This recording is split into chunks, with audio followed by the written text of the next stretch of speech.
السلام علیکم دوستو۔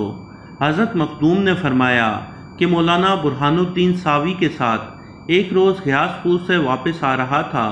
مولانا صاحب نے مجھے 2 قصے بیان کیے۔ ایک یہ کہ ایک نوجوان میرے خاندان میں تھا۔ وہ نوجوان نیک، تندرست اور توانا تھا۔ اس کی شادی ہوئے بہت دن ہو گئے تھے، لیکن کبھی بھی اس کو اپنی بیوی کے ساتھ نہیں دیکھا گیا۔ گھر کے تمام لوگ حیران تھے کہ ایسا تندرست، توانا اور زندہ دل نوجوان، آخر کیا بات ہے کہ بیوی کے ساتھ تعلقات اس سے سرزد ہوتے نہیں دیکھے گئے، اور شادی کے بعد اس کا چہرہ دن بدن زرد ہونے لگا۔ لوگوں نے اس سے وجہ پوچھی تو کہنے لگا کہ مجھ پر ایک بلا مسلط ہے جس کے بارے میں بیان نہیں کر سکتا۔ پھر اس نے اپنے قریبی دوستوں سے کہا کہ جب کافی رات گزر جاتی ہے تو ایک آدمی آتا ہے اور میرے دونوں ہاتھ پیٹھ کی طرف کر کے باندھ دیتا ہے اور میری بیوی کو اپنے قابو کر کے جو چاہتا ہے کرتا ہے۔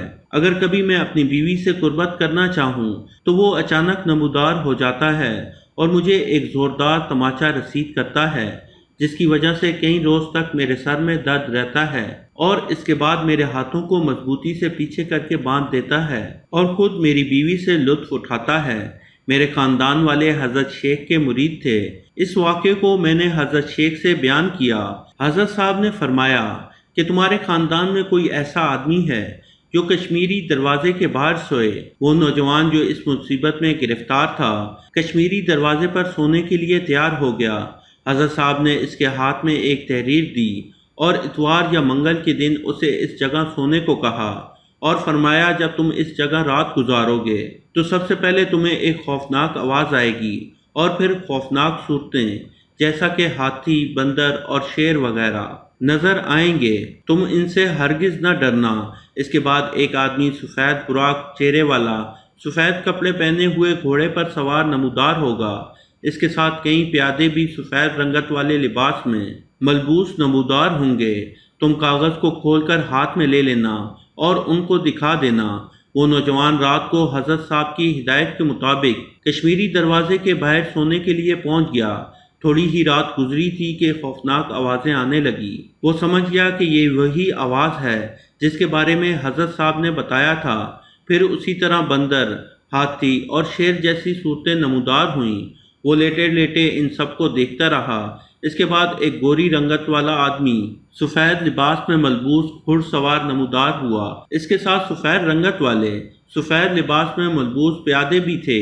اس نے جب ان لوگوں کو دیکھا تو دور سے ہی کاغذ کھول کر ہاتھ میں لے لیا اور ان کے سامنے کھڑا ہو گیا۔ ان پیادوں میں سے ایک نے دیکھ لیا کہ ایک آدمی ہاتھ میں کاغذ لیے کھڑا ہے۔ اس نے گھڑ سوار سے کہا تو گھڑ سوار گھوڑا روک کر کھڑا ہو گیا۔ اس نوجوان کو بلایا اور کاغذ اس کے ہاتھ سے لے لیا۔ اس تحریر کو پڑھتے ہی وہ گھوڑے سے اترا اور گھیاس پور کی طرف منہ کر کے سر جھکا دیا۔ اس کے بعد نوجوان سے کہا کہ تم اس ملزم کو پہچانتے ہو جو تمہارے اور تمہاری بیوی کے ساتھ یہ حرکت کرتا ہے؟ اس نوجوان نے کہا کہ جی ہاں، میں دیکھ کر پہچان سکتا ہوں۔ اس نے حکم دیا جتنے بھی ادھر سے گزرے ہیں سب کو حاضر کیا جائے۔ اس نوجوان کے سامنے جب سب پیش کر دیے گئے تو اس نے کہا کہ ان سب میں وہ مجرم نہیں۔ پھر تحقیق کرنے سے پتہ چلا کہ ایک شخص رہ گیا ہے، وہ نہیں آیا۔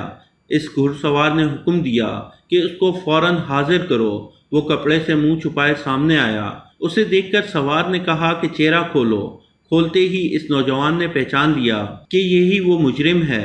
اس گھڑ سوار نے اس جن سے کہا کہ سن لو، وہ گھر جہاں تم جاتے ہو وہ حضرت خواجہ نظام الدین اولیاء کے غلاموں میں سے ایک غلام کا ہے۔ تم اپنی اس حرکت سے باز آ جاؤ۔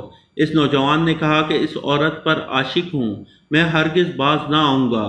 تو اس گھڑ سوار نے کہا اگر تو باز نہیں آئے گا تو تیری گردن اڑا دی جائے گی۔ اس نے کہا کہ اب صرف یہی ہو سکتا ہے کہ جب تک میں زندہ ہوں اس کام سے باز نہیں آ سکتا۔ اس گھڑ سوار نے جلاد کو بلا کر حکم دیا کہ اس کا سر قلم کر دو۔ جلاد نے اس کی گردن اڑا دی۔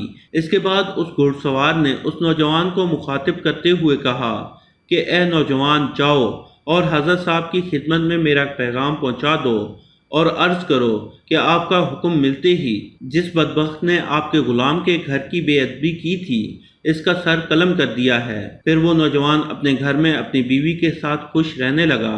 اس نے حضرت صاحب کے پاس جا کر جب یہ واقعہ بیان کرنا چاہا تو حضرت صاحب نے کہا کہ مجھے سب معلوم ہو گیا۔ پھر اس سے فرمانے لگے کیا تجھے معلوم ہے یہ قوت کیسے حاصل ہوتی ہے؟ جو خدا کا ہو جاتا ہے ساری خدائی اس کی ہو جاتی ہے۔ جو اللہ کا تابع ہو جائے اسے نقصان کا کوئی خوف نہیں رہتا۔ یہ وہ سودا نہیں جس میں نقصان ہو، اس میں صرف فائدہ ہی فائدہ ہے۔ اور جو شخص اللہ کی خالص عبادت نہیں کرتا بلکہ دوزخ سے بچنے کے خوف اور بہشت کی لالچ میں اللہ کی عبادت کرتا ہے۔